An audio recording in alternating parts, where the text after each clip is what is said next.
Alors selon une enquête de l'INVES, l'Institut de veille sanitaire, les noyades accidentelles entraînent plus de 500 décès par an chez les enfants. Donc c'est la deuxième cause de décès accidentels après les accidents de la route. Donc c'est un réel problème auquel on voulait donner quelques graines à emporter à l'arrivée de l'été pour vous et vos enfants avec ma chère femme qui va arriver à côté de moi maintenant. Bonjour à tous et bienvenue en Floride où on vous accueille proche de la piscine. Vous êtes bien sûr des graines à emporter, votre épisode de développement personnel de parents et aussi d'éducation des enfants. Alors on vous laisse quelques graines aujourd'hui.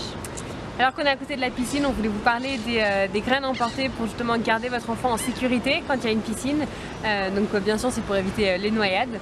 Premièrement, forcément c'est la surveillance en tout temps.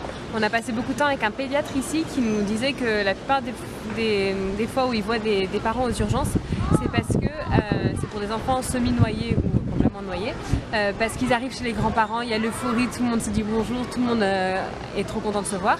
Et tout le monde pense que l'autre surveille les enfants, que c'est ce grand-père ou cette grand-mère qui surveille les enfants, alors qu'en fait personne ne le surveille vraiment et il s'échappe, il va vers la piscine et il se noie, alors qu'il pensait qu'il était en sécurité. Et parmi ça, tu voulais rajouter quelque chose ? Ouais, c'est ça. Donc quand on parle de surveillance H24, où à chaque fois qu'il y a un enfant autour de la piscine, sachez qui le surveille. Parce qu'on pense toujours que c'est l'autre qui le surveille. Donc désignez si c'est papa, maman, le grand-père, la grand-mère, pour éviter une noyade ou manque d'attention. Ouais. Une autre qui rentre un peu dans cette catégorie, c'est la protection solaire. C'est tellement important de mettre un chapeau, de mettre des lunettes de soleil, de mettre la crème solaire sur les enfants ou un t-shirt ou n'importe, parce que les dégâts sont vraiment importants, que ce soit au niveau du cancer de la peau plus tard. Il y a énormément de choses qui se jouent dans l'enfance, dans la petite enfance. Donc protéger les enfants du soleil, c'est super important. Et je vais aller mettre la crème solaire à noix parce que ça fait un bon bout de temps. Je vous laisse avec Derek. Donc ça c'était la première graine à emporter, si bien dit par ma femme. La deuxième qu'on pensait vous laisser, c'est mettez-les dès que possible à la natation pour qu'ils voient l'eau à la fois comme un lieu de fun mais aussi un potentiel danger. Donc faites qu'ils sachent nager assez vite. C'est quand même important qu'ils sont brevet de 25 mètres, son brevet de 50 mètres. C'est très important, donc mettez-le le plus tôt possible à la natation. Troisième graine à emporter, ayez des règles bien définies autour de la piscine, c'est-à-dire est-ce qu'il y a des horaires d'accessibilité de la piscine, est-ce qu'il faut qu'il y ait une surveillance pour que l'enfant aille dans l'eau. En fait, il faut que votre enfant vous obéisse à ce qu'il a le droit de faire ou n'a pas le droit de faire. Je ne sais pas si vous dites que la piscine elle est uniquement accessible lors de l'été, de 8h à 19h, je ne sais pas, hein. À vous de les définir, mais il faut forcément que les règles soient claires, comme ça l'enfant il saura ce qu'il a le droit de faire et ce qu'il n'a pas le droit de faire. Donc ça, c'est très important.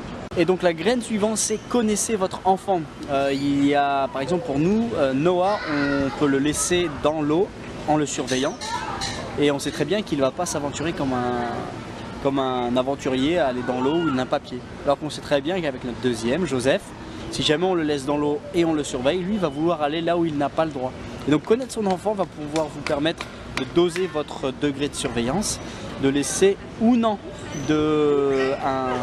un champ de possibilités, un champ de liberté pour votre enfant.